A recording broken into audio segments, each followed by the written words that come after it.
Елеместің көргендері. Ертеде бір кедейдің 3 баласы болыпты.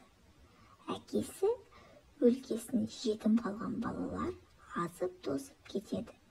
Жетім балалар күн көру тәсілін іздейді.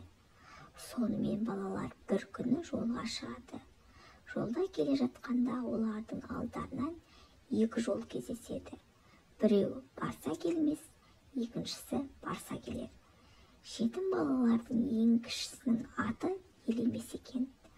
Ағалары Елеместі барса келмеске жібереді де, өздері болса барса келерменге кетеді. Келе жатқан Елеместің алдынан бір көкжал қасқыр кездеседі. Елемеске тап береді. Сонда Елемес қасқырға: «Жегенің ас болсын» дейді. Қасқыр: «О, достым, бұл менің құлағыма тиген бірінші жыл сөз. Бұдан бұрын кез келген маған жегенің ас болмасын дейтін еді де, мен оларға ерегесіп тезірек өлтіретін едім. Сондықтан бұл жол барса келмес атанып кеткен. Енді мен сенімен дос боламын. Өлгенше саған көмектесемін» дейді. Сөйтіп қасқыр кетіп қалады. Елемес одан ары жүре береді. Елемес келе жатса, алдынан үлкен бір қала көрінеді.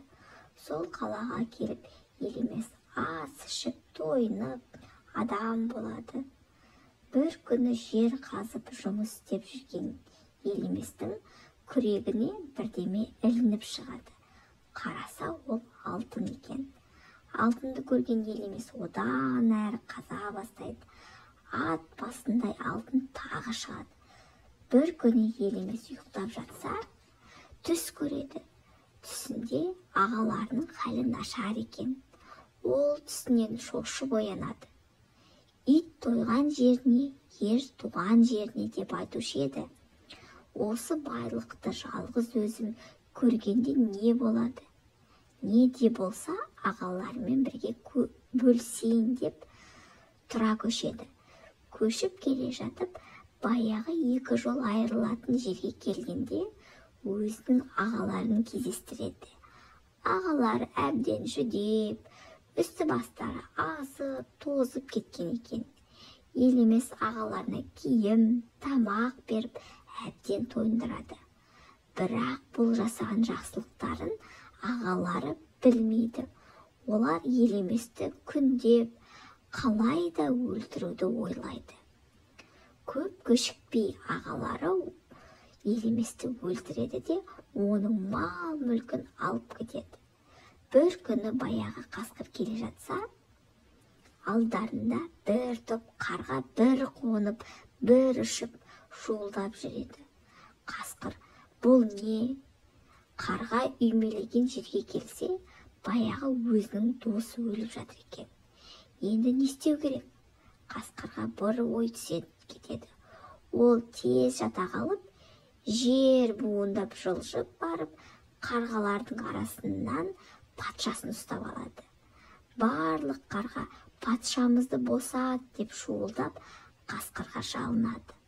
Сонда қасқыр қарғаларға: «Егер сендер адам тірілтетін шөп әкелсеңдер, босатамын» дейді. Қарғалар мақұл деп, қарқ-қарқ етіп, адам тірілтетін шөп іздеп, жан-жаққа ұшып кетеді.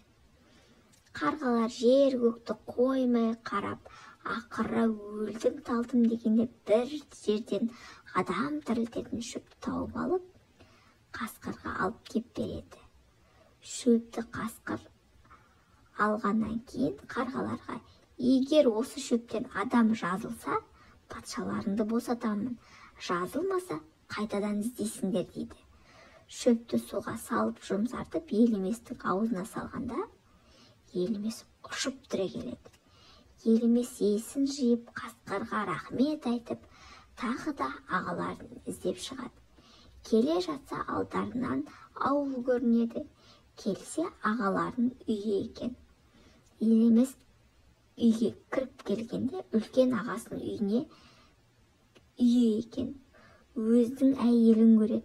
Әйелі Елеместі көріп талып қалады. Енді қараса, әйелінің ірге жағында жатқан ағасы көрінеді. Ағасы ұйықтап жатыр екен. Ызаланып келген Елемес ашуын тоқтата алмай, ағасын тамағына бас салады, қылқындырып өлтіреді. Енді кіші ағасының үйіне келсе, ағасы сыртта жүр екен. Елемес танымаған кісі болып сәлем береді. Бұл ағасы інісін танымағанмен үйге кір деп үйіне апарып Елеместі сыйлайды. Ет жеместен бұрын қонақпен сөйлесіп отырып, Елемеске бар сырын айтады. Олай бұлай дейді, бір ініміз бар еді. Сол інімді ағам өлтірейік деп қоймағасын екеуміз өлтірдік. Сол інімді ағамның тілін алмай көмбей кетіп едім. Соны енді іздеп сүйегін көміп келейін деп басына қоятын құлпытас жасатып отырмын дейді. Сонда Елемес кіші ағасына өзін таныстырып, өзінің басынан өткен халді айтып береді. Сөйтіп ағайынды екеу татуласып жылап көріседі.